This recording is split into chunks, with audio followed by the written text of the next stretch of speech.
Welcome to Finding the Fire. The fire inside is what drives us. Left unattended, it can burn out of control. In Finding the Fire, Cindy Jacobson speaks with guests, telling stories of trauma and triumph.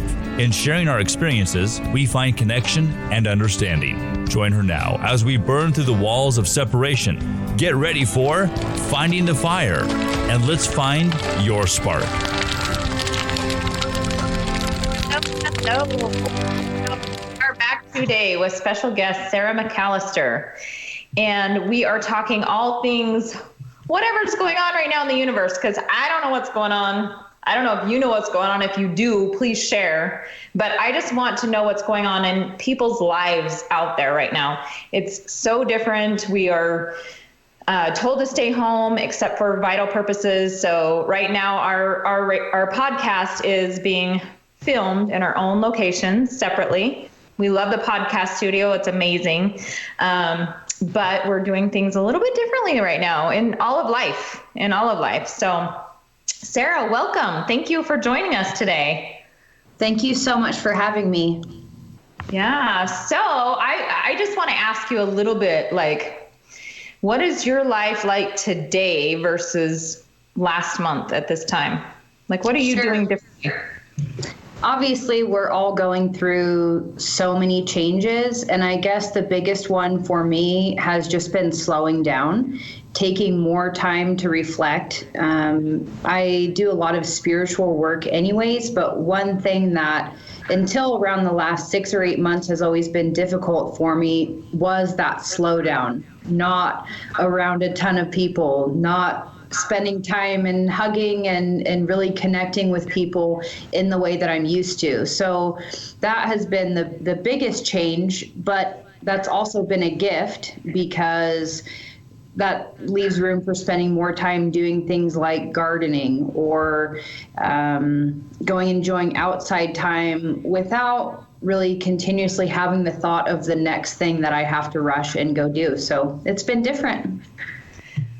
I love that you said that, like the slowdown, and that we can't, first of all, that we can't connect and hug, because I'm like you, I'm a hugger. When I feel somebody's heart and I see them, I'm like, how are you? I miss you. I want to give you a hug. But the forced slowdown, and that's something like I've been saying for a long time. And Cammie, I call her out on this all the time. But I'm the worst. I feel you. Yeah, I can imagine, Cammie. Yes. But like the forced slowdown, I think is actually a blessing in disguise. And I know like there's so many, negative things we can say with what's going on right now. But if we really take time to realize like, hey, if we're taking time to go introspective and slow down a minute and garden, like you said, or spend time with our kids or our spouse or ourselves is what we're really running from, right? That's kind of the premises behind Finding the Fire is if you don't know what drives you, you're going to be running and trying to stay ahead of it the whole time. So this forced slowdown is like going to make you look at yourself and see where you're at and check in and be like, okay, am I good? Is there something I need to work on? Because I'll tell you right now, if you're being contained in your home and you're going absolutely crazy, then there's probably something inside that you should take a minute to look at, right? What are you feeling? I'm going absolutely crazy. Maybe I have lots to look at. I got a home schedule. I got 2 companies to run. Yeah. Right. Let's be real though. But I start my own busy. And Cammie, you're doing amazing things. I know like last night, and I don't know how much I can share, so I'm not going to overstep, but I know last night you were out there doing amazing things for humanity as a whole. And I appreciate that. Thank you so much for doing that. We need people like you. But also, yeah, taking the time, like if you can't do your everyday ordinary things, it's like, okay, what can I do inside to just like be calm with what's happening and not let the fear and the whatever's being told to us, how to think and how to believe, overtake our life. So what ways, go ahead, Sarah, what ways are you utilizing right now? Sure. I think, again, one of the main things is just becoming comfortable with the fact that we're presented with an opportunity for evaluation right now. Until you're comfortable with that fact, right? This is where we're at, and this is what we're doing.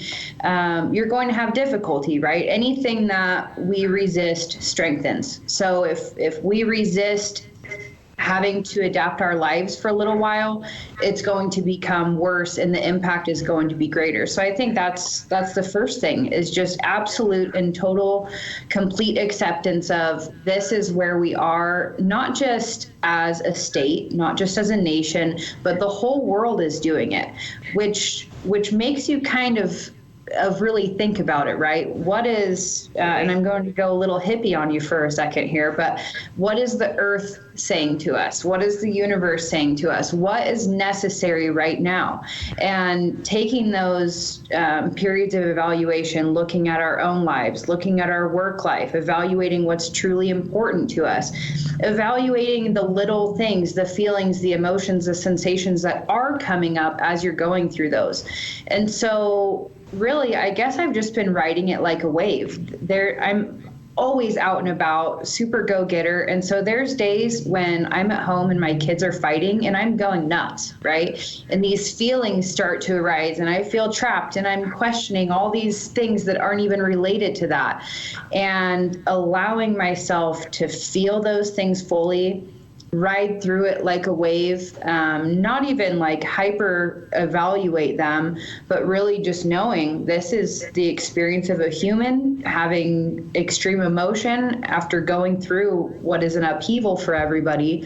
And then just looking at what I need to, taking a walk, getting outside, like I said, gardening. Today, between work, I was out watching the horses just walk around.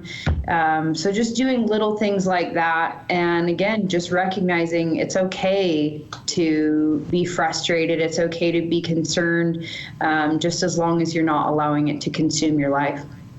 Absolutely. Something you said there about riding the wave, like that really hits home with me. Something that, sorry, since we're readjusting right now, the garbage man's driving by as we're talking, so I'm gonna try and silence his noise. So give me a sec. Sorry. There we go. Hopefully that helps.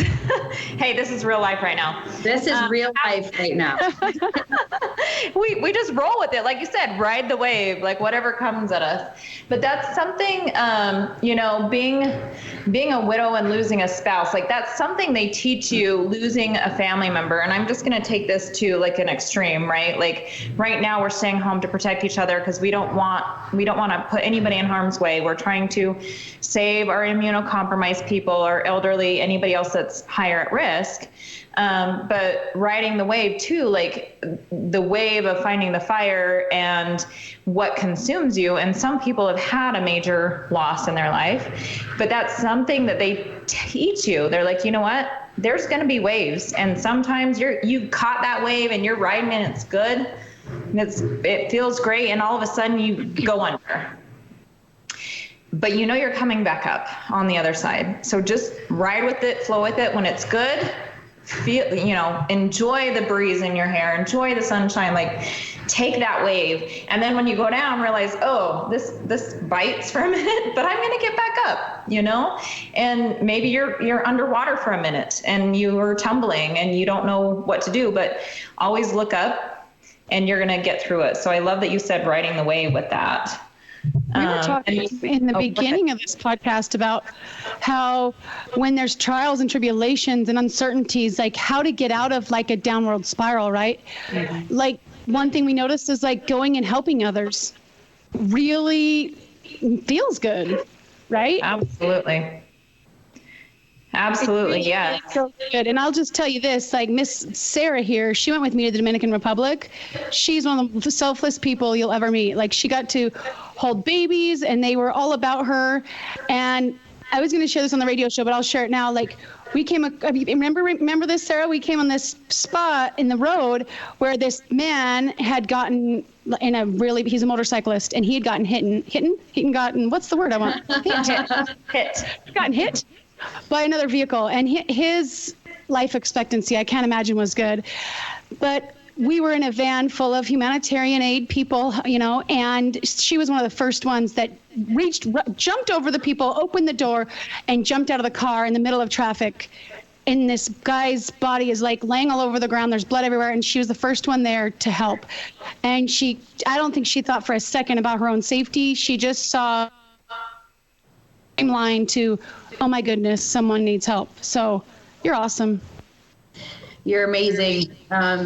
Just the fact that you give people the opportunity to go and serve and connect. And that trip certainly changed my life forever. I've done the paramedic thing, the 911 paramedic thing for many years, and there's a lot of excitement and the ups and downs that come with that. But everybody needs their platform to help and to serve, and you definitely do an amazing job of that. So thank you.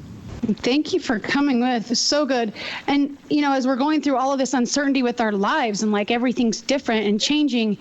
And I just think if we just look for ways to serve, even though it doesn't feel like we have anything to give, it just makes me feel happier when I help others. How about you guys? 100%. Like, Absolutely. That's the platform I stand on is like, look at when everything is so dark in your world, like look outside, we have a roof over our head. We have food in our bellies. We have toilet paper on the roll. It could be so much worse. We could be living in one of these villages that you guys go and use, you guys go to help and give humanitarian aid. And giving that example of Sarah jumping out and being selfless and everything is amazing. But imagine if we were them right now with the virus hitting, and they don't even know, probably because they don't have news telling them what to believe or what to think or how to feel. But still, if that virus rampaged their village and all of a sudden their people were dying and they had no idea, but here we are with all these blessings that we can count, but they're different than what we're used to, right? Our life has changed dramatically in the last month. We can all agree on that. Though, they do have the news and all they have is CNN. So I get about 3 or 4 messages a day from different countries. Americans, you guys are bringing the corona. So I don't know what's going to happen if we're going to get to go anywhere, because I wish they didn't have news. Like I saw this meme, you guys, and I loved it. I'm like, if we had a news fast for 30 days, like a news distancing instead of social distancing for 30 days, 80% of our world problems would be solved. And I believe that because I've seen so much false information out there everywhere. It's coming left, it's coming right, it's coming everywhere.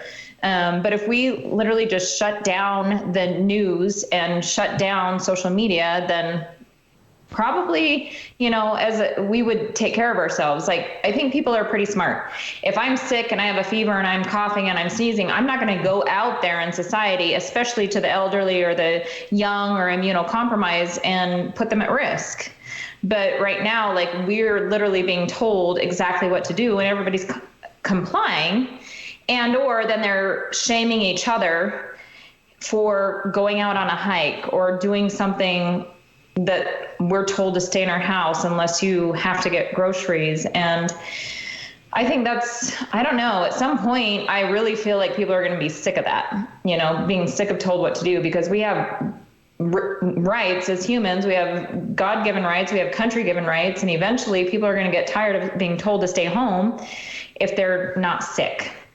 Well, Sarah was not listening beforehand. She was like, forget this jazz. I'm going to do what I want. I'm going to parent how I want. Right? So forget you people and all of your stuff, because we're fine. Yeah, I definitely have an independent heart and spirit. I think there is, however, in this one, there's that sense of collaboration too.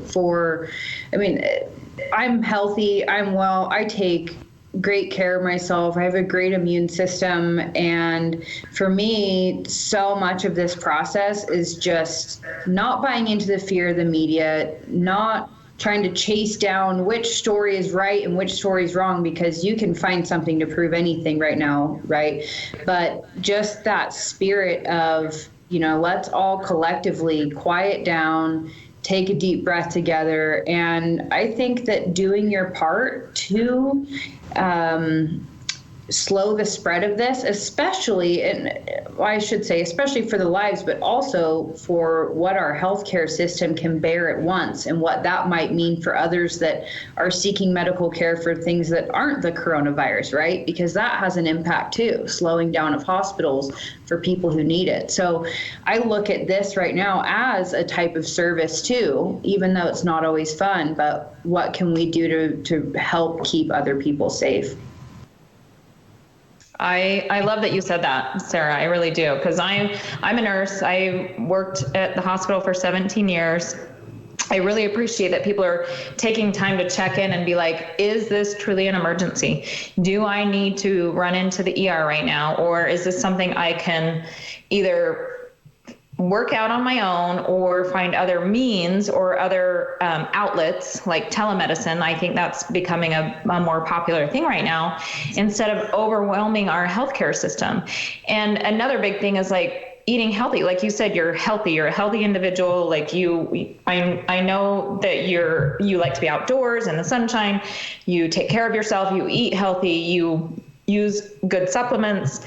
Those are all things that we can do, and we should have been doing all along. Like all of us should have been doing those all along. So right now, like, it's a really good time for us to check in and be like, what can I do differently in my life, instead of just relying on somebody to help me or fix me when I'm not taking care of myself, I'm not looking at anything outside of myself, and then suddenly I have a problem and now I need somebody to go find a solution, you know?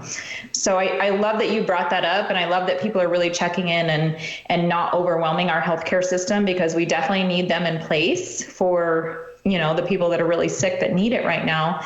And I'm like I say, I worked here locally for 17 years, so I have a lot of medical friends. I have a lot of nurses, I have a lot of doctors and CNAs and all down the line, like down into the dietary at the hospital. So I hear their view of what's happening, and I know that it's really helping that people are not just running in for a cut on their finger or, you know, a little sneeze or something that's not beyond something they can handle at home. So thank you for bringing that up, for sure. Like, we definitely have to do our part, and we don't want to spread this.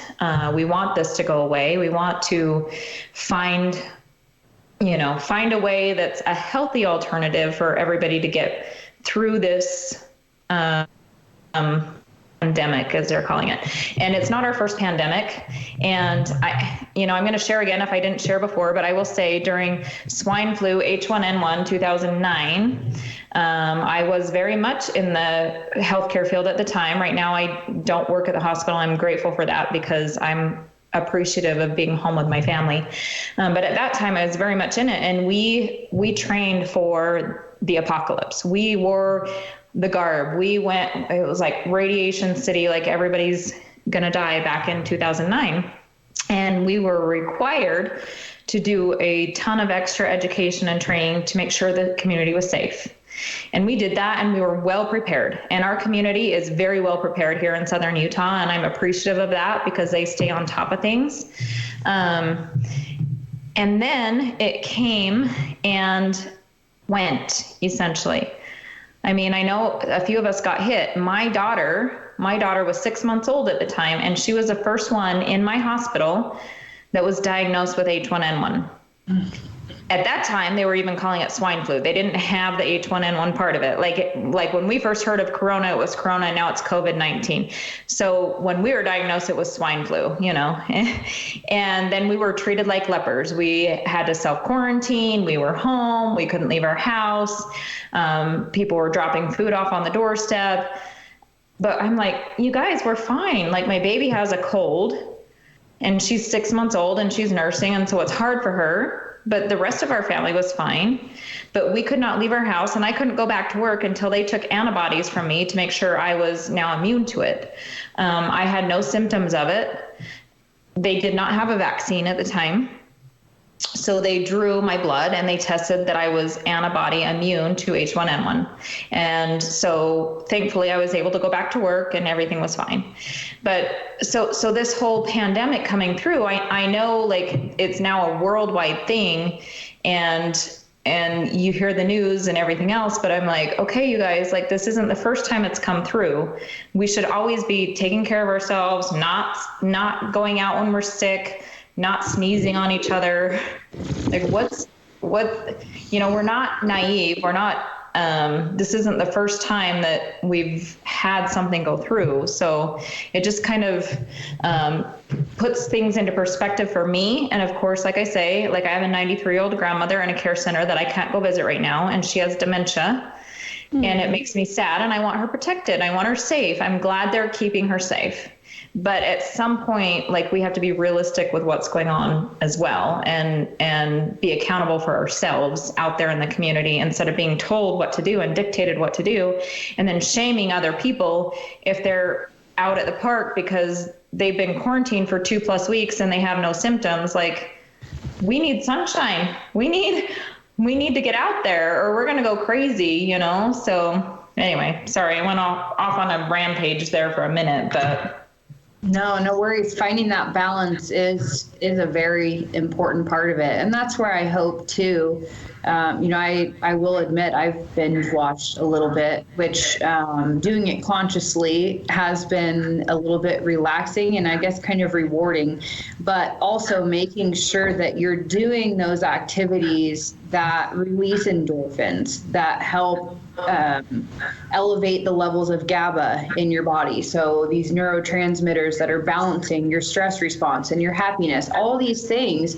if your diet truly begins to suffer, if your stress and sleep truly begin to suffer, your immune system's compromised, if you're not getting that sun, if you're truly not taking care of yourself through this, you can find yourself in pretty big trouble. So I do hope people are finding that balance of respecting what's going on and not doing it in fear, and then also making sure they're really adding valuable things into their life to not only make this more enjoyable, but also to boost that immune system and make sure that they and their families get through it healthily.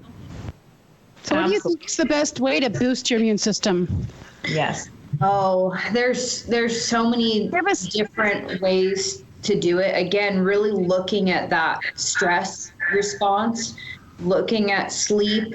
So you can do that in so many different ways. So meditation and yoga is amazing, not just for reducing stress, but like I said, release of endorphins, increasing GABA in the body, diet and nutrition. So almonds, sunflower seeds, spinach, blackberries, things like that. That will increase GABA. You can also supplement with GABA. I had a lot on my work plate today, so I went and took a product called GABA Calm that has GABA and L-theanine. So supporting yourself in your neurotransmitters, in your amino acids to make sure everything's level there. And then vitamins. I mean, and that is also included in eating too, right? But we know that vitamin C, vitamin D, zinc, these things, this whole thing with the hydroxychloroquine being so big, one of the things that hydroxychloroquine does is it boosts the uptake of zinc in the body. So, it's amazing, and it's almost comical that we're being faced with a virus that what you have to do to protect yourself and boost your immune system is what we all should have been doing all along, right? Outdoor activities, yoga, meditations, things that decrease stress, watch our diet, add certain things in if you require supplementation, which most of us do, because the unfortunate fact is even if you're eating fruits and veggies, because of what we've done to our soil and food quality, you're probably not getting everything that you're needing out of it because the food just isn't the same as it used to be. And then most people also don't look at their gut health, right? And so the absorption is an issue too. So getting that support in knowing what your body needs, and then, just taking good care of yourself, loving yourself. Yes, I love it. I love all that. And we are going to actually have you back on again at 4 live on our radio show at 100.3 FM, correct? And you're bringing Dr. Kobe on, correct? Give us some good advice and tips on all of this. We have about 45 seconds left. Is there any last parting, like, what are you doing as a mom or as a person that you want to share, like some positivity out there? We want to spread some good positivity. Sure. I guess the number one thing that I can say that I feel would transform anybody's life is just practicing gratitude. Instead of looking at all the negatives of how things have changed and how things have been impacted. I mean, I was supposed to leave to Ireland and Italy on Saturday or Sunday, and it was like the best day. We literally had the best day. So practicing gratitude for what is and accepting what is, everything else will line out. Perfect. All right. Thanks, Sarah. You've been listening to Finding the Fire, where we are finding deeper connections through sharing our life experience. Being placed in foster care, losing a child to SIDS, and a husband to suicide, Cindy has turned her story into the fuel that drives her. To be featured as a guest, go to findingthefire.com. Cindy is a former NICU nurse, a foster parent, has started a nonprofit, helps others, and supports her family by selling real estate. To find out more, go to involvedcommunity.com.